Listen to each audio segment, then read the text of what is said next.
En fait, le problème, c'est que ça confond. Moi, je trouve ça super, des hommes gentils et tout. Mais c'est toujours, mais je l'ai toujours dit ça. Faut être gentil. Parce que c'est cool d'être gentil, hein. Mais faut être gentil par choix. Pas parce que t'es obligé, parce que sinon tu subis la vie en fait. Quand elles ont 18, 20 ans, 25 ans, les meufs elles en ont rien à foutre d'avoir un mec qui est gentil, qui peut leur donner de l'amour. Arrivé à cet âge-là, tout ce qu'elles veulent, c'est des mecs qui ont des têtes cramées, qui les insultent de pute et qui les mettent dans une relation toxique. À 70%, je ne fais pas une généralité. Yo yo yo. Avant toute chose, cette vidéo est une rediffusion de ma chaîne Twitch Eva Boréal. On stream quasi tous les soirs. Alors si tu veux encore plus d'action et de fun, n'hésite pas à venir me follow sur Twitch et évidemment sur YouTube. Passe une bonne vidéo. Vrai sujet du jour les amis. Qu'est-ce qu'un homme viril? C'est quoi être un homme? On va pouvoir en parler grâce à ce magnifique reportage de RTS, pardon, merci à eux. Un homme, qu'est-ce que c'est être un homme? Il valide ton body count époque Twitter sinon. Bah moi je sors pas avec des gens connus donc... Enfin si, il y a le fameux Akirmian de Rouge, mais c'est notre histoire. Après il y a Kevin Durant, c'est vrai que Kevin Durant. Après moi je dois avoir un body count de baiser hein. Akirmian le Rouge. Akirmian. Kevin Durant. Eh ben Kevin Durant est hyper connu. Ouais je sais.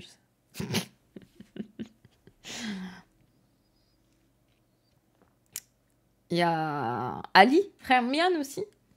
Aïe, aïe, aïe. Bon, bref. Premier degré. Changement de sujet. Et là, on parle d'un vrai truc. Qu'est-ce qu'être un homme? Masculinisme.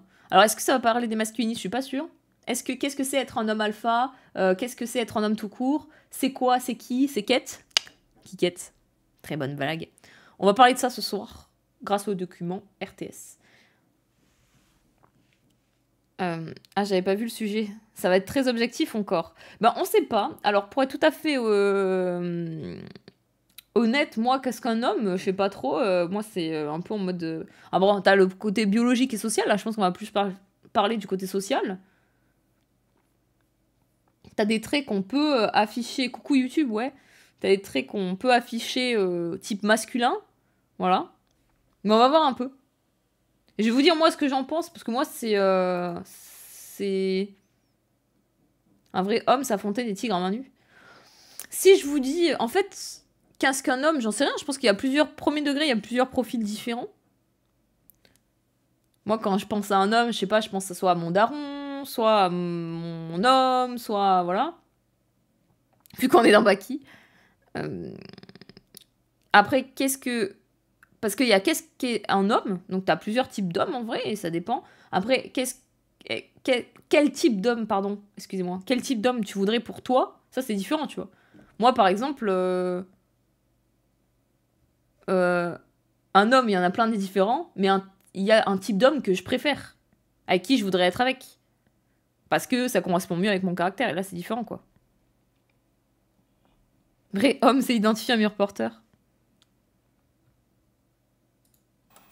Donc c'est parti. Messieurs, cette vidéo est faite pour vous. Oula. Depuis quelques années, on subit une attaque contre la masculinité. Mais c'est Yomi Denzel. Ah, on va parler de masculinisme, je pense. Tout signe de virilité est attaqué. On n'a plus le droit de tenir qui se les t'emporte, portes, par exemple. plus le droit de vouloir travailler dur pour pouvoir permettre à notre femme de rester à la maison et éduquer nos enfants. Le monde moderne transforme les hommes en femmes. Il les castre en prétendant que c'est au nom de l'égalité. Arrêtons de parler de masculinité toxique. C'est simplement un délire des féministes et des wokistes qui cherchent à nous diviser. Comme j'ai déjà dit, la société d'aujourd'hui essaye de féminiser les hommes. Et les hommes ressemblent de moins en moins à des hommes, se comportent de moins en moins comme des Salut, hommes. c'est Guitor. Le bêta travaille pour la femme, l'alpha fait travailler la femme. Des discours antiféministes, sexistes et misogynes. Bienvenue dans la manosphère. On y dégrade en toute impunité les femmes et l'égalité. Des propos parfois violents, à la limite de la légalité. Y'a pas Alexis Chen. Elles gagnent pas grand chose parce qu'elles aiment pas bosser, qu'elles savent pas bosser, qu'elles ont Eh mais c'est Corda qui dit ça. Je reconnais sa façon de parler. de compétences. Les femmes aiment les connards. Plus tu t'en Vous n'êtes peut-être jamais tombé sur ce genre de vidéos.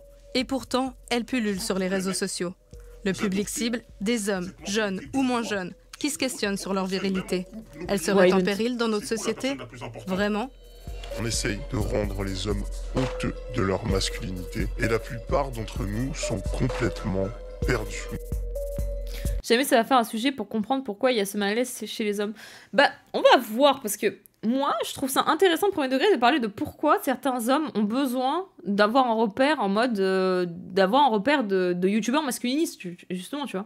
D'avoir besoin d'entendre de youtubeurs, en plus de random youtubeurs... qu'ils ont besoin d'être un alpha, en mode... Enfin, en mode ils sont pas assez virils, et pourquoi ils ont besoin d'entendre ça?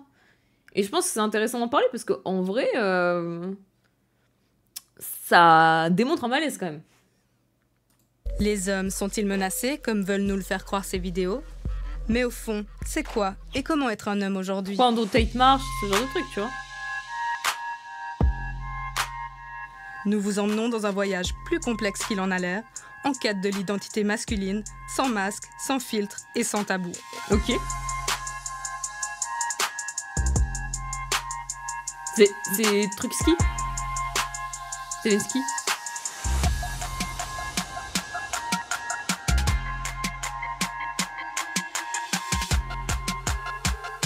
Musique de Suisse.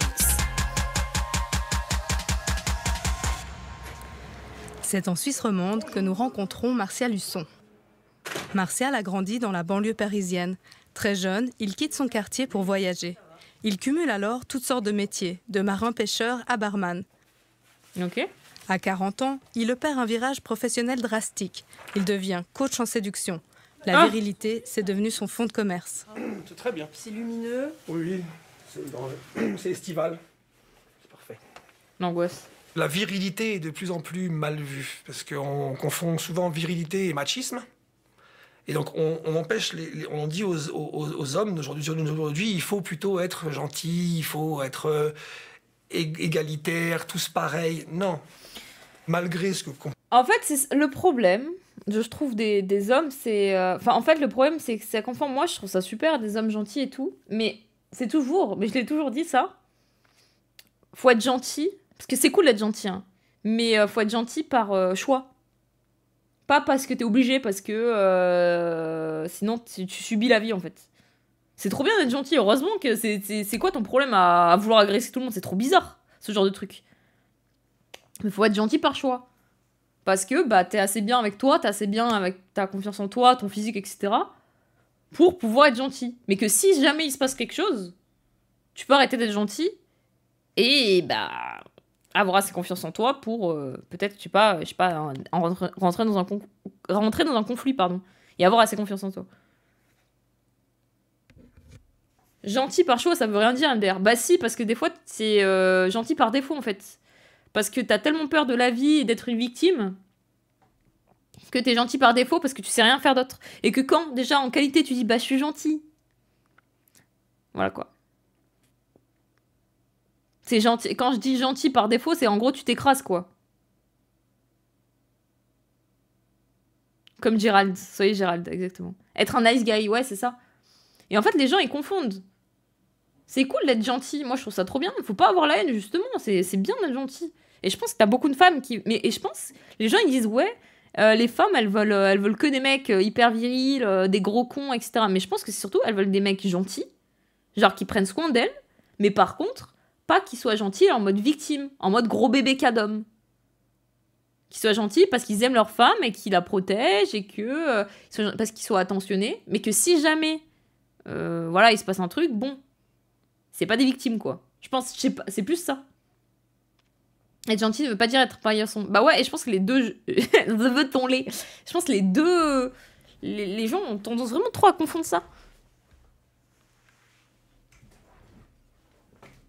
Merde.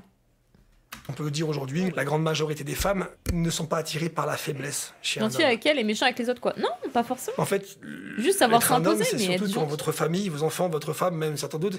Le monde peut s'écrouler, cet homme, il tiendra la baraque. Moi, l'enseignement que je donne, et si vous regardez sur mes annonces, c'est devenir un gentleman. Moderne.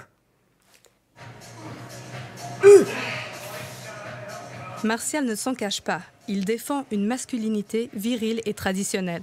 Pour lui, être un homme, c'est répondre à des injonctions très précises. C'est de la fonte. Trop compliqué pour moi, je préfère fréquenter personne. Nous, on nous Mais apprend en à fait, c'est dominer. juste dans l'entre... Je pense que c'est entreprendre des trucs, avoir assez confiance en soi et être assez bien dans son corps. En fait, je sais pas comment vous dire, mais t'as des mecs qui ont le physique... Vous savez, le mec de Polyphia. Le guitariste de Polyphia, là, qui est très féminin, de tête. Qui a des traits très féminins, etc. Il a pas du tout la gueule d'un mec... viril. On dirait une meuf. Franchement, il a été très féminin, etc. Mais lui, c'est un gros baiser. Bon, il s'est marié là. Mais avant, c'était un gros baiser. Et toutes les meufs, elles en pouvaient plus. Alors que c'est vraiment le mec hyper doux, des traits hyper fins. Tim Henson, ouais. Mais il a du charisme, mais il est BG. Mais il est BG avec des traits super féminins. Et donc, le but, c'est pas de ressembler à un mec à Ken, quoi, de Barbie. Est-ce qu'il est gentil? Ça, peut-être, j'en sais rien. Mais le mec est leader d'un groupe. Oui, je sais, mais et justement, c'est ça que je veux dire. Ça passe pas que par le physique. Parce qu'il a d'autres qualités, le mec il est leader d'un groupe, il est un groupe de musique, etc. Et premier degré, même autre que... Je pense que même s'il n'était pas dans un groupe, son style plaît à énormément de meufs. Ce côté... C'est pour ça que beaucoup de meufs bandent un peu sur les mecs un peu Alucard de Castlevania. Pour ceux qui ont la rêve, tu vois. Moi, d'ailleurs, c'était mon amoureux. Voilà. Si t'es moi, je deviens une superstar, ça marche. Non, c'est pas ça. Non, des mecs qui sont en mode... qui ont cette part de féminité, mais qui est stylée, en fait. Qui est stylée, qui est charismatique, et qui sont... surtout, qui ont confiance avec ça. Alucard, il est viril. Bah, Alucard, il a que des traits féminins, mais on peut le considérer viril, ouais. Et Julien Doré. Bah, Julien Doré, toutes les meufs. Comme Termina, comme Honda, Sébastien de la Bluter, exactement. En gros, faut être beau. Non, mais je pense que, moi, je trouve, comme Sephiroth. C'est Brocoli 98 et il est viril. Non, je trouve ce qui fait vraiment le truc avec les meufs, c'est plus la confiance en soi. Mais la vraie. Parce que je trouve, souvent, les mecs, ils la miment, et ça se capte direct, les mecs qui miment leur confiance en eux. Et c'est malaisant. Oui, ils en font trop, en fait. Et ils font trop les mecs qui étaient là. Oula, on dirait qu'ils ont un ego mal placé bizarre. Bonsoir. Merci ACO. Merci putain, excellent. Et c'est le plus dur, hein. C'est la confiance, en soi. Regardez Poul Piano. Écoutez Poul Piano, il a baisé tout le week-end. Il nous a même montré des preuves. La confiance en soi, c'est vraiment un truc impossible à expliquer à ceux qui l'ont pas. C'est dur à expliquer la confiance en soi, mais je pense que c'est être bien dans son corps. Être ok avec ses choix, et déjà arriver à faire des choix, être ok avec ses choix, et même si ça va à l'encontre, et ça va aussi du coup avec... Salut Kidam, et de pas être en chien aux meufs. Genre par exemple, si t'as une meuf, tu la trouves mid, pas ouf, ouais, bah tu lui dis non en fait, parce que t'es pas un chien en fait, et t'as pas besoin et de pas avoir besoin de quelqu'un, et de pas avoir besoin de cette meuf pour vivre. Et du coup ça te donne cette confiance en soi, et d'être bien dans tes projets, d'être dans le truc, mais c'est dur, hein. C'est très dur. La confiance en soi, c'est péter quand tu la chiasses. Putain, merci. Trouver le bon dosage. C'est pas simple, ouais, je suis d'accord. Dominer nos émotions. Attendez, je vais juste mettre un... Et donc quand un problème arrive, on prend une baffe, pas de problème. Mais on la digère, on analyse, on est rationnel. On laisse pas nos émotions nous submerger de cet événement, sinon on devient dysfonctionnel, illogique, et c'est là que ça devient compliqué. Les hommes fonctionnent selon une hiérarchie. T'as des mecs qui ont un peu trop d'ego aussi, alors qu'ils sont gaz. Que ça plaise ou non. Il y a la hiérarchie du mal alpha. Un mal alpha a le droit d'avoir... La confiance en toi, tu peux pas l'avoir quand t'enchaînes les fails amoureux, c'est un cercle vicieux. Ça, je suis d'accord. Du coup, je pense que dans ce cas-là, faut te remettre en question de pourquoi, qu'est-ce qui a fail, tu vois. D'essayer de voir. Après, c'est dur parce que tu demandes aux meufs, je pense qu'elles seront honnêtes, je pense. C'est rare qu'il y ait une meuf honnête qui te dise pourquoi ça a vraiment fail. Elles trouveront sûrement des excuses, je pense. Mais dans ce cas, il faut se remettre en question et essayer de travailler sur soi avant de retenter, sinon tu rentres dans un cercle vicieux. Il y a 0 point encore, ce phasme. Ouais, voilà, regardez Termina. Termina, lui, par contre, il faudrait qu'il se détende le cul un peu. Toutes les femmes, et il domine les autres hommes. D'accord? Mais nous, ça ne changera jamais, ça. Mais ça doit être dur quand même. Oui, mais la hiérarchie existe pour ça. C'est pour ça que l'égalité suprême entre tout le monde n'est pas jouable. Même si on dit que c'est pas bien, et c'est ça que la vérité ou la masculinité est toxique. Mais c'est pas vrai. Entre hommes, nous, on ne pense pas qu'on est masculin toxique. C'est une vertu que, aujourd'hui, principalement le féminisme et la gente féminine nous font croire. Mais nous, entre hommes, on ne pense pas comme ça. Le discours de Martial sur une masculinité dominante est à contre-courant d'une société égalitaire. On le retrouve pourtant largement sur les réseaux sociaux. En ligne, faire l'éloge d'une masculinité ultra-virile, c'est tout un business. Mais par contre, j'ai peut-être une phrase de Golemont, mais moi je vois pas en quoi une masculinité, une bonne masculinité, tu vois, ça peut être contraire à un discours égalitaire. Premier degré. Parce qu'en vrai, les mecs peuvent s'explorer dans leur masculinité, être ok avec ça, faire des trucs qu'ils considèrent soit viril, masculin, machin, etc. Et en même temps, qu'il y ait de l'égalité par rapport aux femmes, quoi. Parce qu'il peut y avoir du patriarcat, mais il peut y avoir aussi autre chose, je trouve. Cette mentalité et à tous mes efforts, aujourd'hui, je suis dans l'abondance avec les femmes. J'ai un meilleur physique. Le problème de ces mecs-là, voilà, c'est ça. Le problème de ces mecs-là, c'est ils parlent de séduction tout le temps et ils voient ça comme une entreprise et ils voient les femmes comme des objets à collectionner, à utiliser, etc.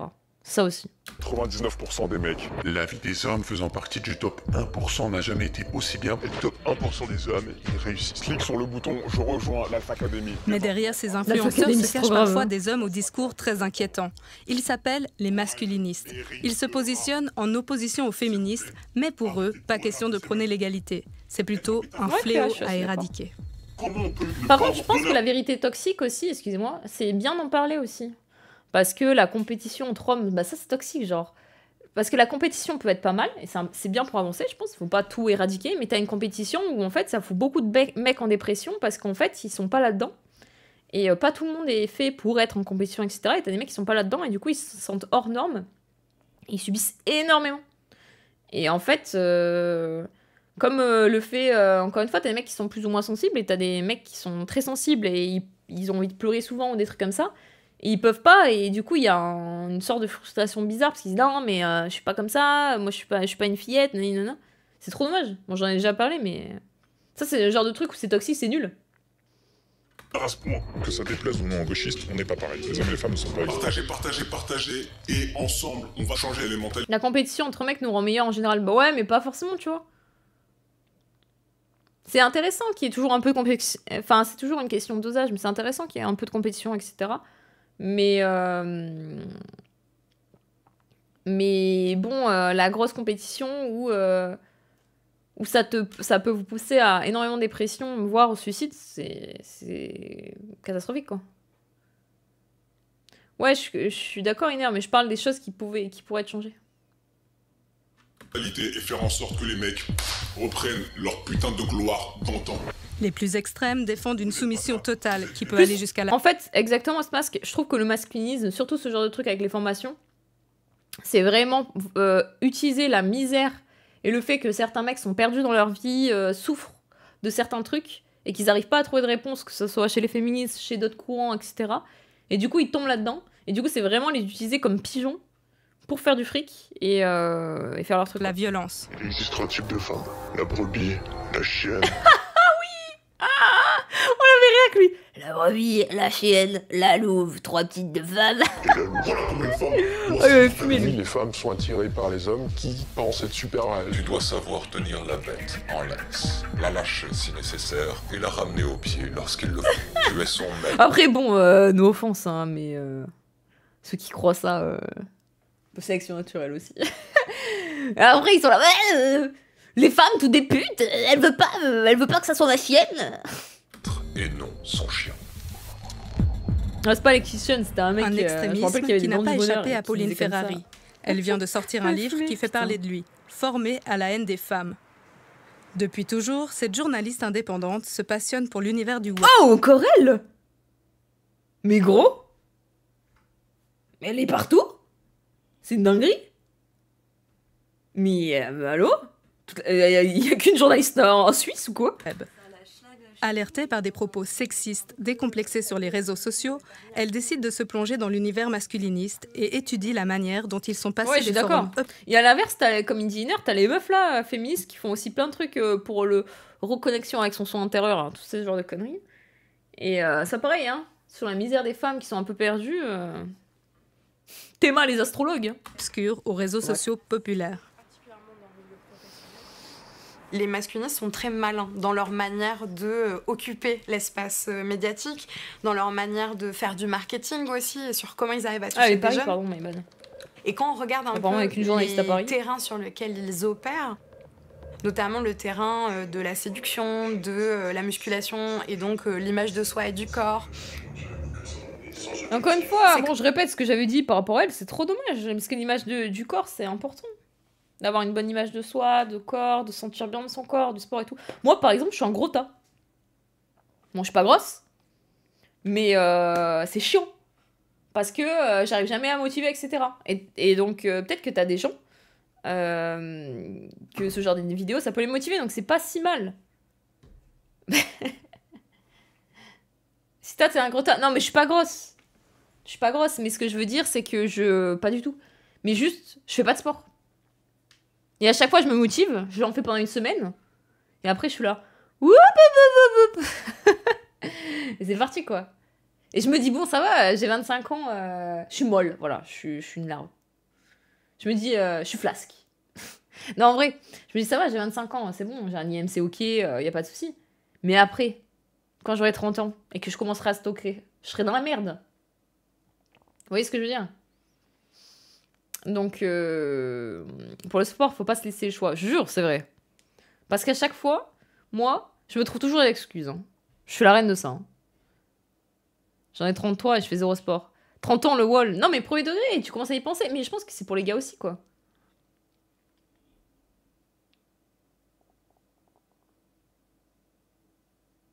Comment tu en parles ? Tu as dû l'être, ça reste une peur à vie, j'ai l'impression. De quoi, au clodo ?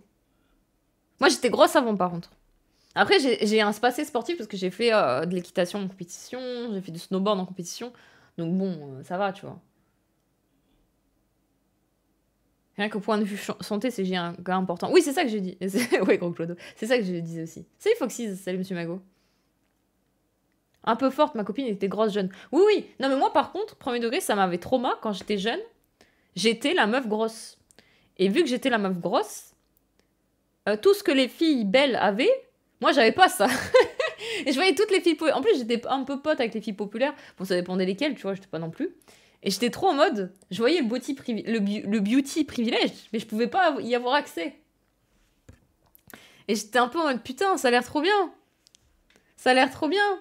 Parce que elle pouvait avoir tout ce qu'elle voulait. Tous les garçons, ils étaient trop cool avec elle. Elles avaient tout. Et moi, j'étais en mode... ah ouais, mais moi, j'ai pas ça. Moi, je suis la meuf. Bon, je portais des longs t-shirts pour cacher mes cuisses et tout, quoi. Tous les garçons, bah non, en vrai, pas que tout. Parce que toutes les filles belles et tout, les populaires, même les profs, ils étaient gentils avec elles, t'étais tout ça, quoi. Et du coup, moi, je m'étais dit, franchement, à l'époque, c'était vraiment l'époque où ça avait pris une prise de confiance. Parce que moi, j'avais des très gros problèmes. En plus, j'avais des troubles de... Je faisais de la boulimie, donc j'avais des troubles de comportement alimentaire, quoi. Et... ce que vivent les hommes petits, mais pas que petits. Enfin, ce que vivent beaucoup de trucs, quoi. Et en fait, du coup, moi, j'étais en mode, bon, bah... faut que je mise sur autre chose, parce que... ma grosse va pas miser sur ton physique, du coup. Du coup, c'était un peu en mode... bah, du coup, je m'étais intéressée à d'autres trucs. Genre l'humour, je sais pas, des trucs de Golemont, mais peut-être les jeux vidéo, c'est aussi ça, c'est pour ça que j'étais sur Internet très tôt, sur les jeux vidéo. Peut-être que si j'avais une vie de meuf populaire, je me serais pas réfugiée sur Internet et je serais même pas ici maintenant, quoi. Autant. Donc, les forums JVC. Non, mais premier degré, et je pense que... Je sais pas pourquoi... Attends, pourquoi je suis venue là ? Je sais plus. Merde. Je sais plus du tout pourquoi je vous parlais de ça. 100% ta vie serait carrément différente. Non mais, tout ça pour dire que tu te rends compte du beauty privilège quand tu l'es pas. Parce que t'as beaucoup de meufs, vu qu'elles sont belles, et qu'elles sont belles de naissance, parce que t'as beaucoup de meufs qui sont belles de naissance, hein, ça existe beaucoup, elles se rendent pas compte. Moi je m'en suis rendu compte après, quand j'avais maigri, À quel point les gens me regardaient différemment. Et à quel point tous les mecs qui m'avaient jamais donné l'heure, mais même ils se rappelaient plus mon prénom. Hein. Attention, hein. Ils se rappelaient plus mon prénom. J'étais là. C'est qui elle? Ou après, quand tu changes et tu glow up, etc., d'un coup, ils se rappellent de toi, ils te DM, ils disent ah, tu te dates et tout. Alors qu'avant, jamais ils t'auraient donné l'heure. Hein. Perso, j'ai toujours aussi des troubles alimentaires, mais j'en suis toujours pas vraiment sortie. T'as des tips à tout hasard? Ça dépend à quel trouble, Cléa. Moi, c'était à boulimie, ce que je faisais. Parce qu'en fait, j'avais pas de sentiment de satiété, c'était un enfer. Ce que je faisais, c'était des trucs débiles, mais genre, par exemple, je mangeais dans des assiettes à dessert. Comme ça, quand je me servais, j'avais l'impression que c'était très rempli. Et mentalement, mon cerveau, déjà, je me sentais un peu mieux. C'est con, hein, mais c'est des petits trucs comme ça. Et ensuite, c'était... non, pas vomitive. Et ensuite, c'était des trucs... essayer par exemple, j'étais très addict au sucre. Enfin, absolument, je me déglinguais au sucre, mais vraiment. Du coup, j'essayais de changer un peu... J'essayais de changer un peu... Ouais, le sucre, c'est chaud. Hein. Le sucre, c'est très, très dur. Bah, par exemple, tous les sodas et tout... ouais, les sodas, Guigus, c'est une catastrophe. Hein. Vraiment, les sodas, un coca... En vrai, il faut vraiment essayer de remplacer par quelque chose de différent. Jill a fait une vidéo où elle parle, elle dit exactement pareil que toi pour les assiettes à dessert. Ah ouais? Ok. Ouais, j'ai fait du snow en compétition, ouais, ça date. Hein. Le sucre, c'est très dur, donc moi, ce qu'il faut, c'est, je pense, remplacer, par exemple, les goûters, les trucs comme ça, tu remplaces par des fruits, pardon. Et vraiment, et c'est horrible, mais pas en acheter. Quand t'en as pas, moi, j'en achète surtout pas, parce que je sais que sinon, je vais consommer. Donc, ou très rarement, les jus de fruits, les trucs comme ça, c'est vraiment pas bon. Donc, en fait, c'est surtout ne pas en acheter. Pareil pour le coca, les trucs comme ça. À limite, effectivement, les sodas par l'eau pétillante. À limite, Glingus, ce que tu peux faire à la place du coca, c'est tu fais eau pétillante et sirop. Petit à petit pour baisser, tu vois. Et tout ce genre de trucs, tous les sodas, c'est un enfer. Non, le Oli, c'est pas bon. Coca zéro, ouais, mais c'est l'aspartame, c'est pas non plus fou. Hein. Mais boire de l'eau, c'est trop important, juste de l'eau et tout. Moi, ça va, j'étais plus addict au jus de fruits, j'ai jamais été soda. Pareil, j'ai jamais été bonbon et tout. Mais le chocolat, par contre, c'était j'ai mis beaucoup de mal. Hein. Avant, j'étais vraiment addict, je pouvais me taper une demi tablette par jour. Hein. C'était une catastrophe. J'ai vraiment tout essayé, mais il y a toujours des moments dans le mois ou de l'année où ça revient, mais si c'est pas souvent, c'est très chiant. C'est un moment de perte de contrôle, t'as l'impression d'arriver à rien. Ouais, je sais, Cléa. Et après, mais en fait, c'est le pire parce qu'après, tu culpabilises. Après, tu regardes direct, t'as l'impression que d'un coup, tu fais de la dysmorphie parce que je faisais énormément de dysmorphie, donc pareil, c'était trop chiant. Alors, niveau santé, j'en sais rien au lit. Bonne nuit, Silsi. Salut, Roro. J'ai pris 10 kilos direct quand j'ai stop la clope. Ça, ouais. Je prends 2 Red Bull par jour depuis près de 10 ans. Waouh, putain, c'est chaud. Hein. Ça, faut vraiment essayer. Je pense que le soda, c'est un des pires trucs. C'est 100% ça et ça devient vraiment lourd à supporter. En vrai, moi, ce qui m'a vraiment aidé, vraiment pour mes troubles alimentaires, en fait, j'en ai eu jusqu'à mes 19 ans. Après, des fois, ça revient un peu où je suis un petit peu... Genre, j'ai des tocs. Je vous en ai déjà parlé, mais j'ai des tocs. Genre, par exemple, où quand je mange avec Akir Miam, s'il y a un truc que j'aime bien et qu'on mange ensemble, je ne supporte pas de finir avant lui.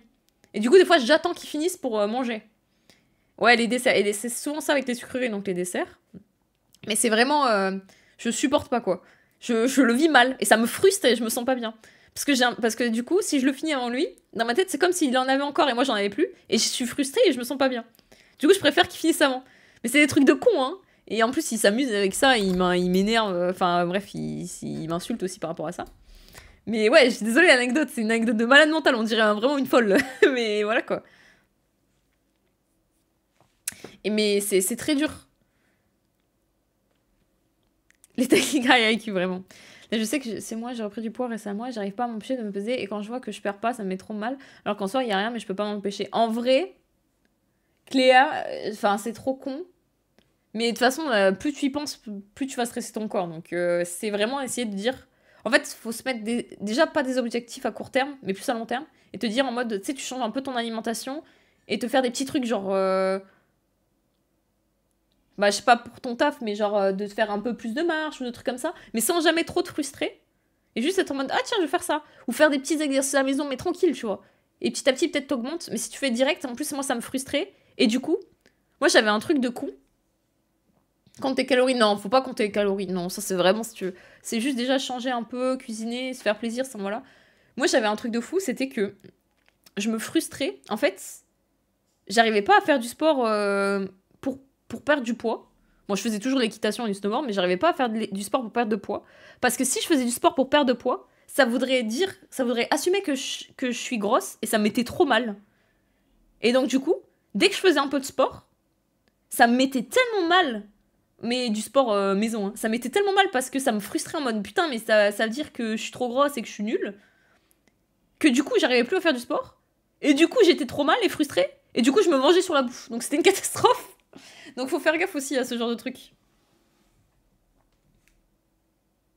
Ouais, l'haltéro, ça c'est chaud. Quand t'es étudiant, prendre du poids, c'est chaud. Surtout de prendre du poids un peu de manière saine parce que se bourrer de sucre et tout. Hein. L'équitation, c'est vraiment les cuisses. Ça travaille tous les muscles, mais là où ça travaille le plus, c'est tout le bas des jambes, quoi. Tu avais qu'à faire de la compète? Comment ça? Mais j'en faisais de la compète. Ajouter le harcèlement là-dessus, on est bon. Moi, j'ai eu de la chance, j'ai jamais eu de harcèlement, par contre. Scolaire, j'en ai jamais eu. Ouais, la grignotage aussi, c'est dur de s'en passer. Ou essayer de... Au début, changer ton grignotage jusqu'à un moment... Mais en tout cas, tout ça pour dire qu'il faut jamais couper direct et changer tes habitudes directes parce que c'est le meilleur moyen pour flop. Hein. Pour flopper, il faut pas.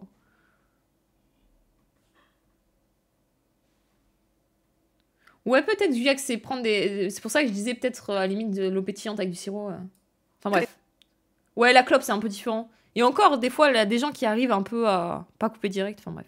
Des thématiques au final qui sont assez communes à tout le monde, assez existentielles, de dire est-ce que je vais réussir à trouver l'amour de ma vie, est-ce que je vais réussir ma vie, est-ce que je vais réussir à avoir confiance en moi, ce genre de choses. Et donc, en fait, ils amènent des solutions à des problèmes très complexes auxquels personne n'a forcément de réponse. Mais les masculinistes arrivent avec un programme clé en main très précis en disant il suffit de suivre ça et tu deviendras comme moi, donc très beau, très musclé.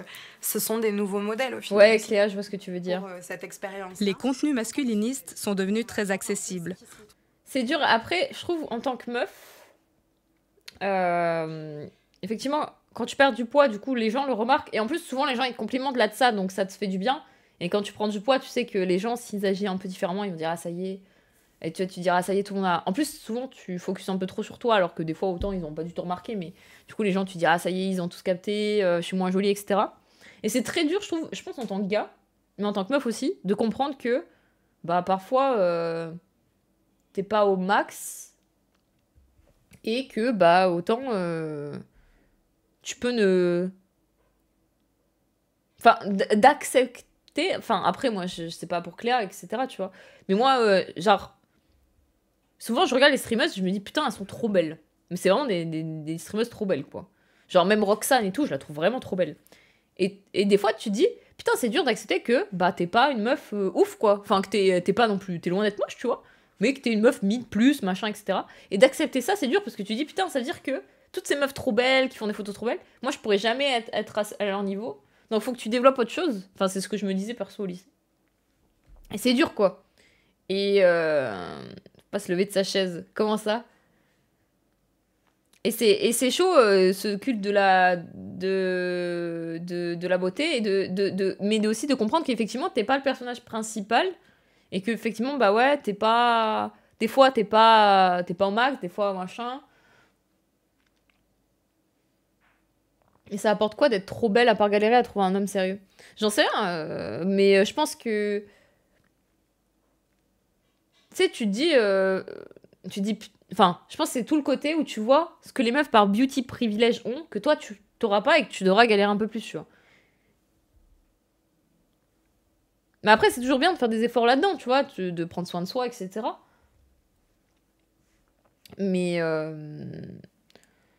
Mais si tu en fais juste par rapport aux autres et tout, après, c'est compliqué parce que tu vas vivre que par rapport à ça et ça va te bouffer le cerveau, quoi. Encore une fois, hein, c'est une histoire de... Comment on peut dire ça? De balance, quoi. Au moins, les meufs belles ont le choix. Ouais, après c'est vrai que t'as des meufs, elles sont tellement belles, premier degré, que dans leur DM, c'est que des charros, des mecs trop bizarres. Et finalement, les gens, ils voient que ça, et ils savent même pas si elle est drôle ou pas, ils s'en foutent, ils la trouvent juste trop belle. Je serais attirée par les femmes laides premier degré, comment ça?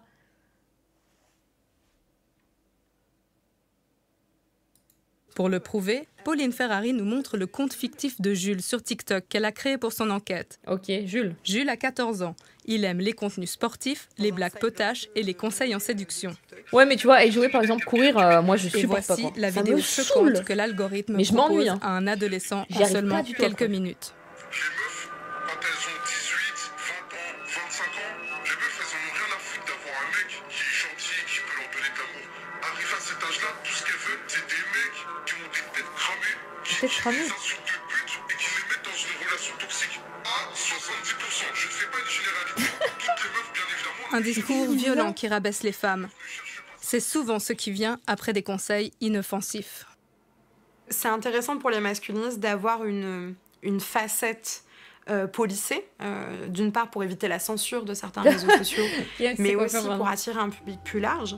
Quand on regarde un petit peu la description de ces comptes-là, on remarque qu'il y a certains termes en fait, qui vont revenir. Déjà celui de coach, celui de mal alpha, motivateur masculin, dépression, sad. Ce genre de mots en fait, donc liés à la santé mentale, liés aussi à la musculation, au développement personnel, qui peuvent amener vers des contenus masculinistes beaucoup plus hard, beaucoup plus prononcés, et qui là révèlent la vraie facette aussi de ce que c'est le masculinisme. Les masculinistes profitent de la vulnérabilité de leur public. Comment de tels propos peuvent être si facilement accessibles et non censurés, alors que certains pourraient tomber sous le coup de la loi, notamment pour incitation à la haine. Après, encore une fois, je me répète, hein, mais c'est ce que j'avais dit à l'autre, parce que là, du coup, ça répète un peu, vu qu'il y a cette meuf-là. Mais je me répète, mais c'est ce que certaines meufs disent aussi, en mode, les mecs, faut trop mal leur parler, faut les ghoster, etc., faut jamais leur répondre, sinon c'est des gros connards.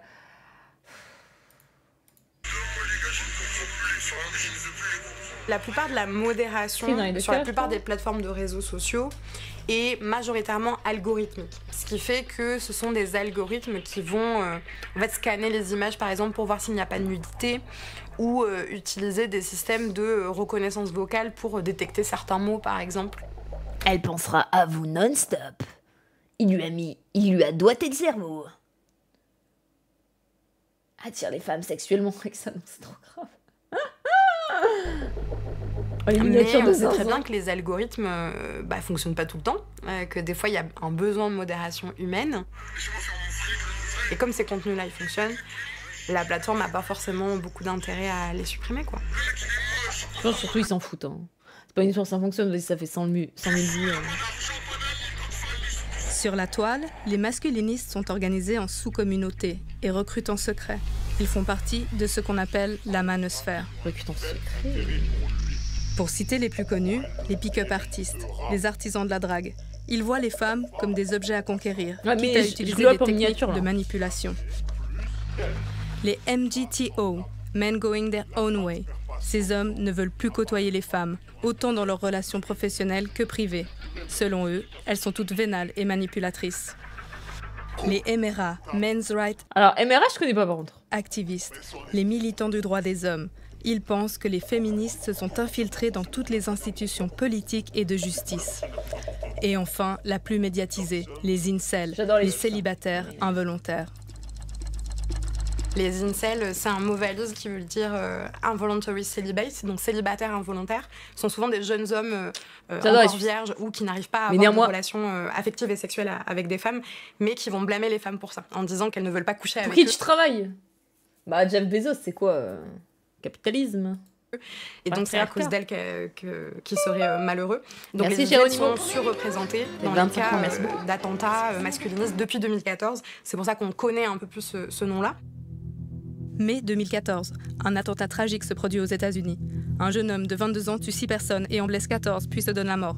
Avant son passage à l'acte, il poste sur ses réseaux sociaux des vidéos glaçantes, dans lesquelles il accuse les femmes d'être les responsables de tous ces maux. Bon, ça on connaît. Hein. In those 2.5 years, I've experienced nothing but loneliness and misery. Encore lui! Is girls. en arriver au meurtre pour punir les femmes, un massacre sordide qui pourtant fait de lui un héros dans la communauté incel. Depuis, d'autres attentats ont été commis par des incels, principalement aux États-Unis et au Canada, mais aussi en Europe, à tel point qu'aujourd'hui, l'idéologie incel est considérée comme une menace terroriste. Bon. En Suisse, la police fédérale prend cette menace très au sérieux. Le terme incel a même fait son apparition dans le nouveau plan d'action national de lutte contre... Moi, je pense que c'est toujours pareil. En fait, c'est des gens qui sont désespérés et qui sont tellement désespérés qu'ils ont ensuite besoin de trouver une cause à leur tristesse, quoi. Et les plus détraqués d'entre eux finissent comme ça. La radicalisation et l'extrémisme violent. Ok. On constate par ailleurs une prolifération des forums incel en Europe. Certains de ces forums d'échange ont déjà été fermés en raison de leur danger potentiel. La prévention et la réintégration doivent intervenir sur la base d'analyses et d'approches sensibles au genre. Ce plan d'action vise à prévenir toutes les formes de radicalisation, notamment celles liées à une idéologie masculiniste. Un de ces mandats a été confié à Markus Teunert, le directeur de Meneur.ch, fêtière des organisations progressistes d'hommes et de pères en Suisse. Tu vas aux putes, c'est réglé. Oh, c'est très différent, aller aux putes et ça aussi. Bien dit, ça bat les couilles. Le problème avec les incels, c'est qu'ils n'ont plus rien à perdre. Le problème déjà, c'est que cette personne est allemande. Donc j'ai des angoisses. Mais rien à voir. Dans leur vision du monde, ils ne peuvent rien changer à leur destin. Ils pensent qu'ils ne sont pas assez attirants. Ils ne voient pas qu'ils provoquent cela par leur comportement. Et c'est ça qui n'est pas attirant pour qu'une femme s'engage dans une relation. Et le fait que vous n'avez plus rien à perdre vous rend imprévisible. En Suisse, nous avons au moins jusqu'à présent été épargnés par des actes de violence majeurs, des actes terroristes, des tueries. Et en même temps, je comprends la mission des autorités de sécurité. Nous devons être vigilants. Allemand aux yeux bleus. Aïe, Pour mieux aïe, aïe. comprendre les dynamiques de radicalisation et les prévenir au plus tôt, Markus Teunert élabore le Facteur M, un guide précieux pour sensibiliser les professionnels de la sécurité et de la santé. Différentes facettes de la masculinité qui peuvent favoriser la radicalisation et l'extrémisme violent. Le premier facteur, l'essentialisme, signifie qu'il existe une conviction selon laquelle le sexe est entièrement... Monsieur Mago, ça va? T'es tombé ou quoi? Ça va? défini par la nature ou par Dieu. Si, monsieur Mago fait un AVC. Un corps sexuel masculin va donc de pair avec des caractéristiques psychologiques bien précises. L'orientation vers la compétition et la combativité, par exemple. Ce n'est scientifiquement pas prouvé, mais cette hypothèse reste culturellement très répandue. Le deuxième facteur, l'hypermasculinité. C'est-à-dire un rapport masculin à soi qui part du principe qu'en tant qu'homme, je dois toujours et dans chaque situation tout donner pour paraître viril, c'est-à-dire surtout éviter tout ce qui pourrait paraître féminin ou gay, donc en particulier faire preuve de dureté, de force. Par contre, premier degré, j'ai écouté le podcast de Raptor et de Papacito. Parce que des fois, je l'écoute... Moi, vous savez, je suis une femme très hétéroclite. Je suis capable d'écouter ça et d'écouter pas du ring, d'accord ? Je suis une femme différente, je suis spéciale. Dans le premier degré, j'avais écouté une Under podcast là. Parce que des fois c'est marrant ce qu'ils disent.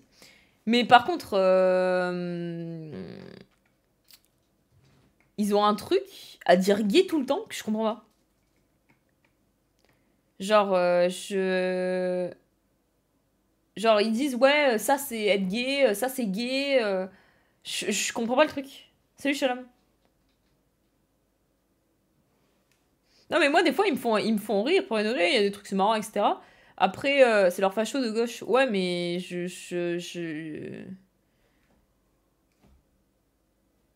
c'est pas gay en vrai, c'est enfin il y a des trucs où ils me font rire franchement, il y a des trucs où je trouve que je suis pas du tout d'accord avec eux, tu vois. Sur leur vision de la femme et tout, je suis vraiment pas d'accord mais bon c'est mon truc. Mais le fait de répéter gay tout le temps et tout, j'étais un peu en mode mais Papacito, il est marrant. Papacito, sa façon de parler est très marrante. Et puis, ils font rire. En fait, quand il parle de film et tout, moi, ça me fait rire. Il y a des trucs, par contre, quand il parle de trucs un peu plus sérieux, je suis un peu en mode... Ouais, d'accord. C'est une expression pour dire que les actions manquent de testo, je pense. Bah ouais, mais t'as des gays qui sont hyper testostéronés. Tu connais pas les bières ou quoi? Et de souveraineté dans chaque situation de vie. C'est bizarre de dire gay en insulte, je trouve. Le plus important. Leur podcast était très gay vibes. Deux mecs qui font du potin, ça me fume. Que ce soit homophobe en même temps. dans la prévention est d'enseigner à tous les garçons, absolument à tous, au cours de leur croissance, le plus tôt possible, dès l'âge de 10 Mais c'est ça pour dire que, oui, excuse-moi, c'est que des fois, je trouve qu'ils propagent des idées que je me dis, je sais pas, des mecs qui sont un peu fans d'eux, de dire, ah, c'est comme ça qu'il faut être un vrai mec viril, nanani, nanana. Parce que des fois, ils parlaient de leur relation aux femmes et tout. Je trouve ça un peu triste. Je sais pas, il y avait Papacito qui avait raconté qu'un jour, il avait pas pu payer un truc à une meuf et que du coup, la meuf était partie. Et j'étais un peu en mode, oh... Enfin, du coup, il se propage l'idée en mode ouais, tu peux pas payer. C'est tellement dommage parce que c'est faux, quoi. T'as plein de meufs qui sont pas là-dedans. Bon, évidemment, t'as des grosses michtos, mais. Je sais pas. Ou 12 ans, qu'être un homme, ça se façonne. Il n'existe pas une seule forme de masculinité. Il n'y a pas d'automatisme dans ce que doit être un homme. Ouais, j'ai vu le tarot. On en a parlé avant. Nous devons donc donner aux jeunes hommes le pouvoir de se demander quel homme j'aimerais être.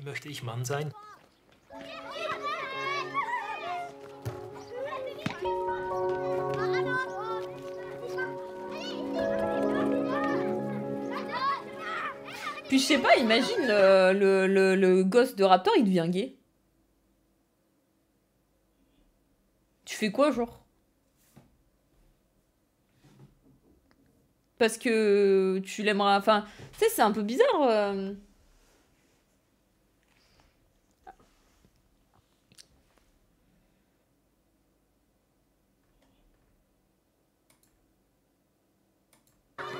Prévenir les jeunes du danger le plus tôt possible face à des discours dangereux, c'est bien l'objectif. Et le travail commence à l'école. C'est dommage parce que tu sais, t'aimes ton gosse, mais ça. Enfin. Je sais pas. Ici, à Saint-Maurice, dans une classe de 11e. Ces jeunes ont entre 14 et 15 ans. Je demandais aux autres darons homophobes, mais en général, c'est minimum. Donne un cours pour promouvoir les relations saines dans le couple.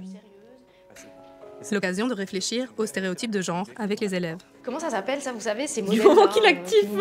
Ah, être un homme, c'est comme ça, une femme comme ça. Ouais, dans le langage courant, on dit les clichés extra. Vous savez un mot un peu plus scientifique. Toi, tu vois le mot un peu plus scientifique. Il est homo, il est homo, mais il est actif, hein. Il est pas gay. Qu'est-ce que vous avez, vous, comme préjugés ou stéréotypes que vous entendez régulièrement dans la société? Oui?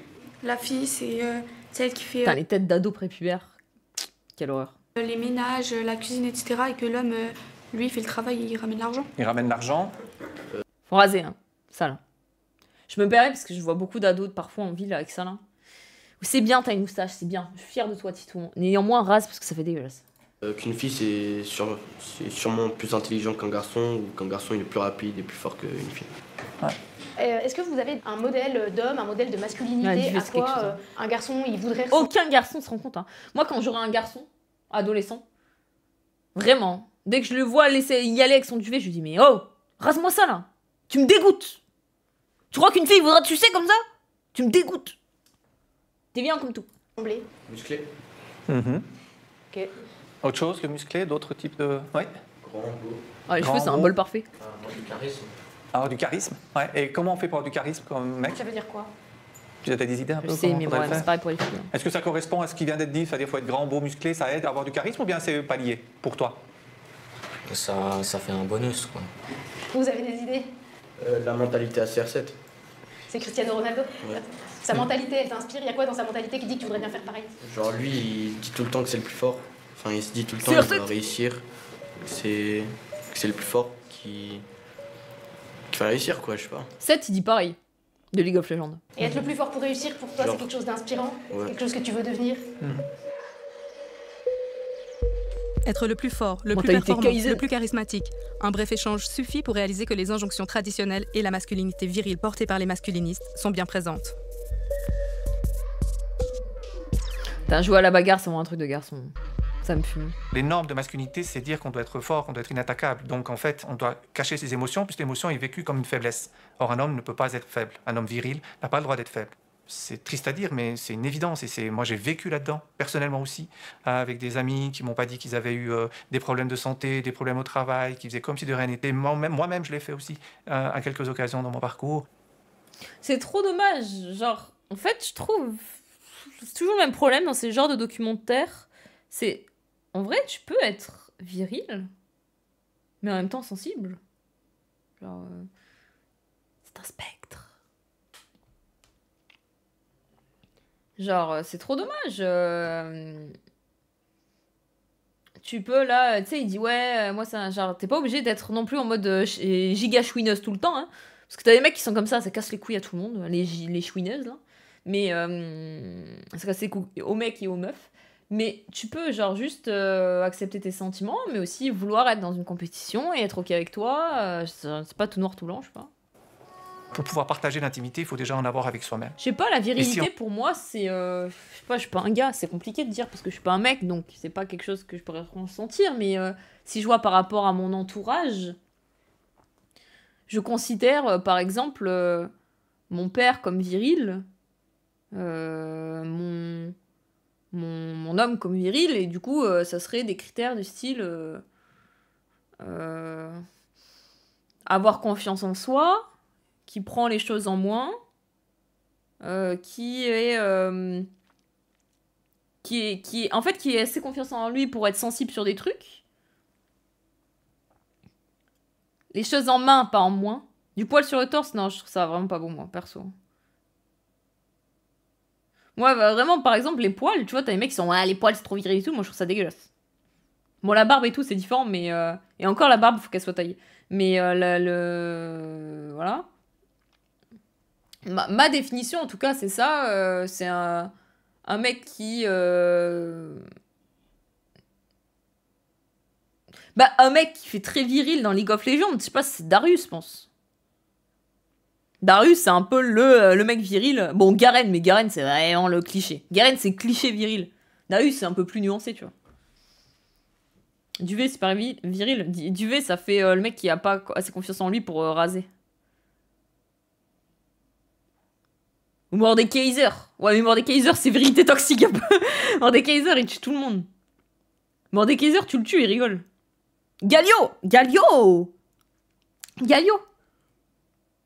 il a un côté viril. Il a le côté protecteur un peu. Le côté daron, protecteur, fier de lui.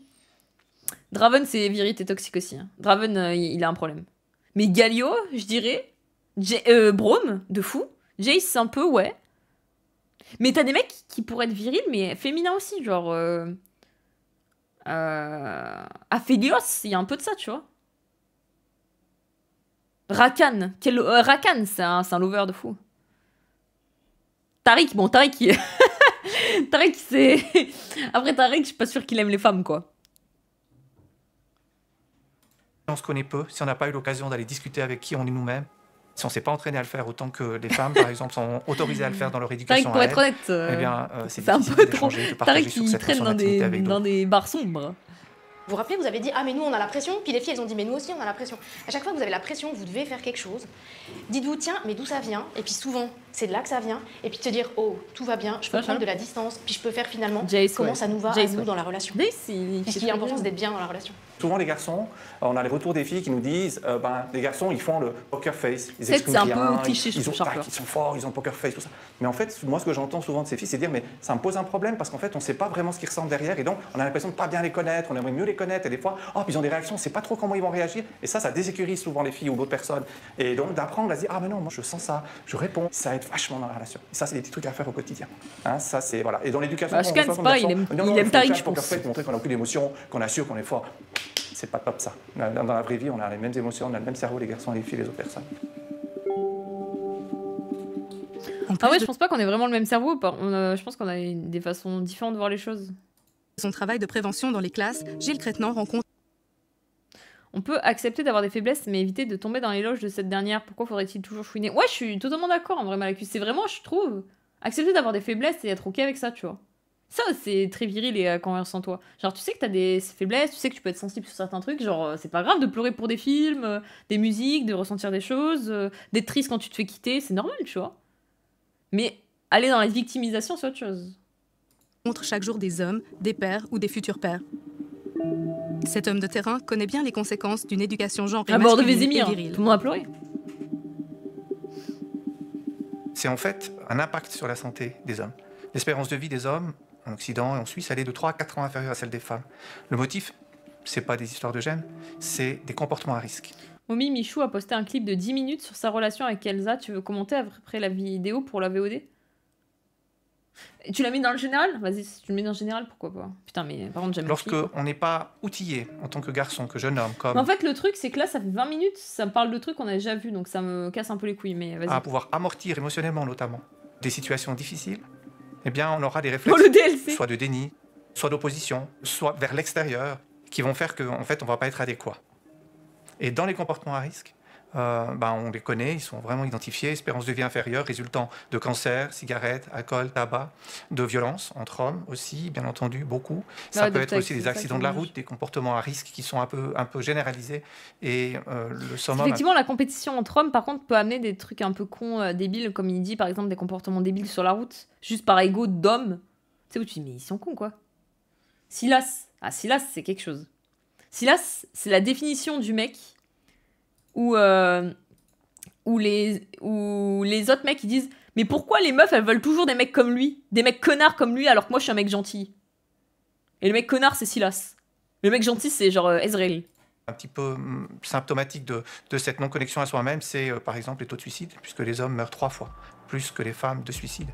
Ça, par exemple, pour le suicide, on en a déjà parlé, mais c'est vrai que c'est très important. Ça va aussi, du coup, avec le côté un peu patriarcat, virilité toxique, du fait que, du coup, les hommes, ils gardent tout pour eux. Du coup, ils sont des fois plus souvent en dépression. Pas plus souvent, mais en tout cas, ils prennent tout pour eux. Et au lieu d'aller voir des psychologues parce qu'ils disent, ouais, c'est des trucs de nul, quoi, de merde, je sais pas, et finalement, ils préfèrent se suicider, quoi. C'est dommage. Parce qu'il y a un vrai problème sur le fait de parler de ses émotions. Et de gestion d'émotions aussi. Les chiffres le montrent, la violence est principalement masculine, et contrairement à une idée reçue, les hommes en sont aussi les victimes. Au-delà des dégâts humains, cette violence liée à des comportements virils a aussi un coût économique élevé. En Suisse, il a été estimé à 9 milliards de francs, soit 15% des dépenses annuelles de la Confédération.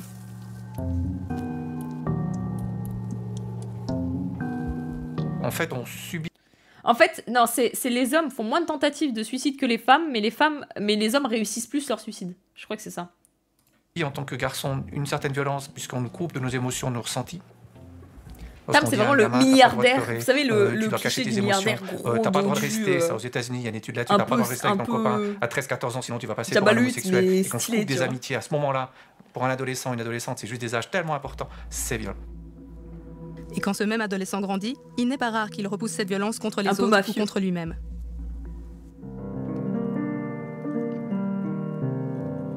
Jabba le 8.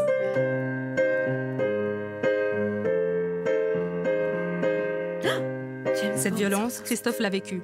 Enfant, il a dû gommer tout ce qui était naturel chez lui, car on le qualifiait de garçon trop sensible. Il y a le dolmen. Ma mère me disait... Ça me fait penser, on parlait de ça là, d'un peu d'accepter sa féminité, nanina. T'as le dolmen qui a fait une vidéo sur accepter sa féminité, et qui racontait que quand il était jeune, c'était un mec qui avait des cheveux longs, blonds, bouclés, et en fait, on lui avait dit que c'était une fille, et quand il était enfant, ça l'avait choqué, et qu'il voulait surtout pas ressembler à une fille, et du coup qu'il avait tout coupé, vite, et qu'il voulait absolument le tenir court pour vraiment ressembler à un garçon. Et elle est pas mal sa vidéo sur un peu accepter sa féminité, mais pour aussi se retrouver dans sa masculinité en fait. Voilà, si un garçon qui est trop sensible, il devient homosexuel, voilà. Mais moi j'avais, je sais pas, 8-9 ans, qu'est-ce que je pouvais faire avec ça? Si j'étais sensible, alors j'allais devenir homosexuel. Et d'un autre côté, c'était l'homme très viril, mais limite prédateur. Et moi je voulais être aucun des deux. Et ça m'a complètement déboussolé. Et j'avais toujours l'impression que je devais me faire violence pour devenir autre chose, pour être accepté par les autres. Et l'idée s'est développée que je ne mérite pas d'être aimé, que je ne mérite pas d'être apprécié, que je ne mérite rien en fait, que je vaux rien. Et que si j'avais été une fille, j'aurais été valorisé pour mes qualités, alors qu'en tant que garçon, j'étais dévalorisé pour ça. Ça c'est intéressant ce qu'il dit, c'est qu'effectivement en tant que fille, tu dois être calme, douce, à l'écoute, mignonne, mais si tu dis exactement pareil pour un garçon, du coup c'est un peu bizarre quoi. Donc il y a de ça aussi. À la puberté, j'ai fait consciemment... En vrai, pour un homme, être en paix avec sa féminité, mais en valeur sa propre virilité. Je suis totalement d'accord, ouais. Je trouve un homme qui est en paix avec sa féminité et qui accepte ça, genre, le côté où il peut avoir de la douceur, il est ok avec son ego, il est pas forcément obligé de rentrer tout le temps en compétition avec des mecs. Genre, des fois, il peut y rentrer, mais il sait quand le faire, etc. Et savoir de la douceur, savoir écouter les autres, savoir être sensible, et pas être en mode gros bof, quoi. Bah, du coup, ça met vraiment... Déjà, ça met sa maturité, ça augmente sa maturité, et ça le rend très stylé et plus viril, ouais. Il se fait bully par les hommes. Pas forcément, en vrai. T'es pas obligé d'être en mode giga bof viril tout le temps, hein. J'ai gros biceps. J'ai dit, ok, je vais arrêter de souffrir. Un peu comme Michou. Ah ouais, alors c'est pas le moment là. Donc je vais être un garçon fort, qui supporte la douleur, qui supporte l'effort. Ça le rend plus faible aux yeux des autres hommes, donc non, je suis pas d'accord en vrai. Tu peux avoir un... T'es pas obligé d'être bof et d'être en mode giga machin pour être fort aux yeux des autres hommes. Hein. Tu peux avoir genre un leadership, mais en même temps avoir une certaine sensibilité. C'est toute une question de dosage. Et en fait, je trouve que vous êtes trop à chaque fois en mode non, mais il faut absolument que je sois costaud, machin, pas que je montre une faiblesse par rapport aux autres mecs. Je te parle de ce que les hommes pensent entre eux. Ouais, mais c'est débile, je trouve. Et en plus, c'est comme si l'autre mec en face n'avait pas de défaut, tu sais, alors que lui-même a des sensibilités qui peut-être veut se cacher et tout. Enfin, c'est une catastrophe, quoi. Donc,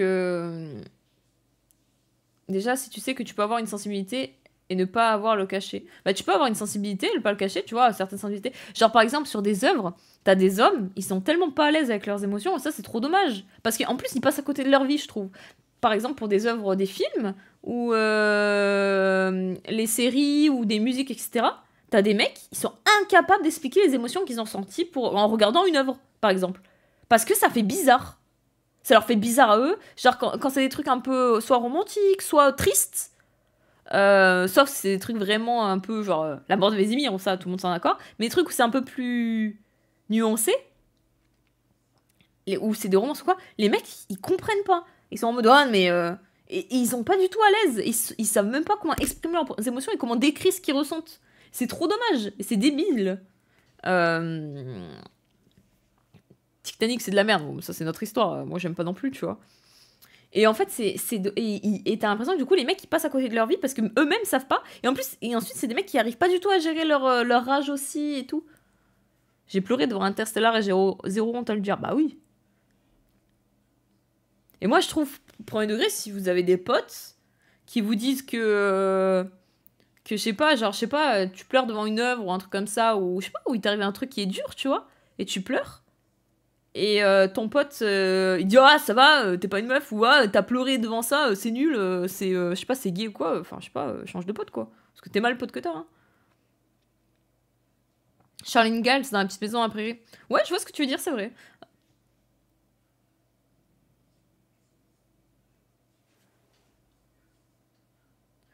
Il y a tant de gens qui ont du mal avec leurs émotions, c'est juste que c'est surreprésenté. Je sais pas, mais j'ai l'impression qu'il y a quand même pas mal là. Qui est presque invulnérable. Alors j'avais fait une barrière entre l'extérieur, ce que je montrais à l'extérieur et ce que je vivais à l'intérieur. Et ce qui fait que j'étais très, très, très dissocié, on va dire. C'est pas du tout ça en fait comme comportement, mais c'était le meilleur comportement que j'avais trouvé dans la situation que je vivais. Tu pleurais sur le stream d'Eva. Pour se protéger, Christophe s'est construit un rôle. L'homme sur qui on peut bon, ça, j'ai envie de crever. Mais... compter, faire l'armée et grader, construire une carrière et endosser un poste à responsabilité. Le roi Arthur dans Kaamelott. Bah, je trouve que personnellement, le roi Arthur dans Kaamelott montre beaucoup de facettes de la masculinité, je trouve. Il est viril, premier degré, et il a plein de trucs qui est considéré comme viril et masculin, etc. Il est très masculin sur plein d'aspects. Mais d'un autre côté, bah, il a beaucoup de sensibilité et il subit beaucoup le fait que d'autres n'ont pas sa sensibilité à lui et ne le comprennent pas, genre. Et ensuite, c'est aussi ça qui le pousse dans une dépression et voire une tentative de suicide, autre le fait qu'il peut pas avoir d'enfant, etc. Enfin, qu'il a pas d'enfant, il sait pas s'il a une descendance et tout. Jusqu'au jour où le masque est devenu trop lourd à porter. En 2015, vraiment là, je me suis complètement effondré. Alors c'était une période difficile, ça a duré 2 ans. J'étais en très profonde dépression. J'ai dû reprendre le travail avec l'aide de l'AI. Et en même temps, ça m'a permis de... Il n'y a plus de masque, il n'y a plus rien. Il y avait juste l'angoisse, il y avait juste la peur, il y avait juste qui je suis, qu'est-ce qui se passe dans ma vie. Et puis après, petit à petit, reconstruire ça en fait, mais reconstruire autrement. De son passé, il ne reste que quelques photos.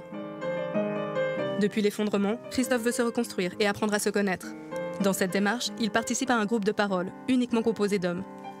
Alors c'était tout un questionnement par rapport à quel homme je suis, quel homme j'ai envie d'être, quel homme j'ai envie de devenir. Aussi un peu de solitude, de me retrouver en disant mais j'ai l'impression d'être le seul à ressentir ce que je ressens et comment je fais, comment je me débrouille. Si je suis en contact avec d'autres hommes, peut-être ça va m'aider, me donner des pistes pour évoluer, pour me sentir mieux aussi. Échanger sur la masculinité et proposer des cercles d'hommes, c'est le pari qu'a fait le Neuchâtelois, Vincent Delfosse. Ah putain, ça va parler. J'ai l'impression que c'est toujours un peu la même chose, les reportages, pour être honnête. Je préfère le fait qu'on en ait parlé ensemble, parce que là, c'est toujours la même chose. Ouais, ça va parler un peu. C'est un peu long pour rien, je trouve.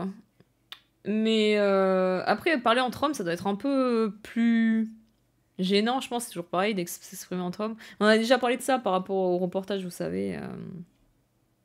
Il s'arrête sur les tabourets pas masculins, enfin bref. Mais je sais pas. En vrai, premier degré, si je devais conclure sur ça. Parce que là, bon, le reportage, on a déjà fait un truc qui parle beaucoup de féminité et masculinité. Je trouve que ça boucle un peu sur ça. Je trouve qu'il y a la même meuf dedans. Mais je pense que c'est hyper important pour les hommes de se concentrer sur soi et de penser aux émotions qu'ils reçoivent et d'apprendre à se connaître soi-même, ce qui va aussi augmenter la confiance en soi. Vous voyez ce que je veux dire? Ça fait une phrase un peu bateau de con, mais au lieu de se poser sur des trucs hyper un peu de vraiment malfa et comme ci, comme ça, si ça te correspond pas, tu vois. Et donc je pense que c'est mieux d'être un peu en mode de comprendre ses faiblesses, comprendre ses sensibilités, pourquoi et tout, de se poser vraiment des vraies questions sur ça. Et en plus, en comprenant tes sensibilités, faiblesses, machin, etc., ça te rend un peu plus empathique. Et plus tu seras empathique, plus tu comprendras, si par exemple on parle de séduction, tu comprendras un peu les femmes, tu comprendras pourquoi elles sont telles, sensibles, etc. Et tu arriveras à mieux à les comprendre et du coup à mieux vivre avec elles aussi, tu vois. Moi, c'est plus ça un peu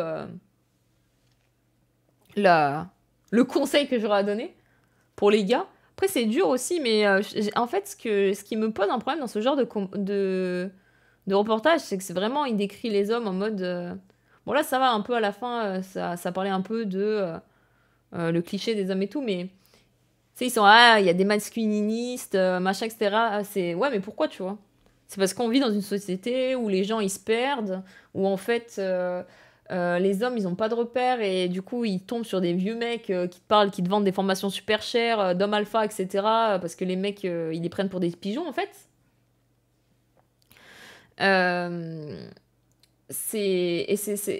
Et en fait, ces mecs ont plus de repères et du coup, ils essayent de s'en trouver. Ils essayent aussi d'être reconnus par leur père, lol.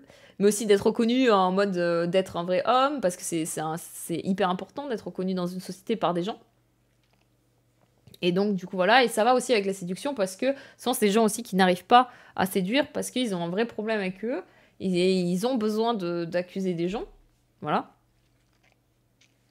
Ces mecs-là sont dans une détresse, et il faut mieux expliquer de pourquoi ils sont dans une détresse, tous ces mecs un peu incel, etc., comment ça se résout et pourquoi c'est des machins, plutôt que dire regardez, il y a des hommes qui aiment pas les femmes, parce que oui, bon, ça existe, ok, super, mais on en fait quoi avec ça, tu vois? Voilà. Et j'ai acheté un t-shirt Bateau Solide pour être viril, là. Et je trouve ça dommage que, en fait, les reportages, à part faire culpabiliser les hommes en mode regardez, voilà, il y a des hommes, ils font hyper viril, nanana. Ouais, ok, cool, mais la vérité, ça peut avoir ses bons côtés, mais c'est toujours une question de dosage, quoi. Donc voilà.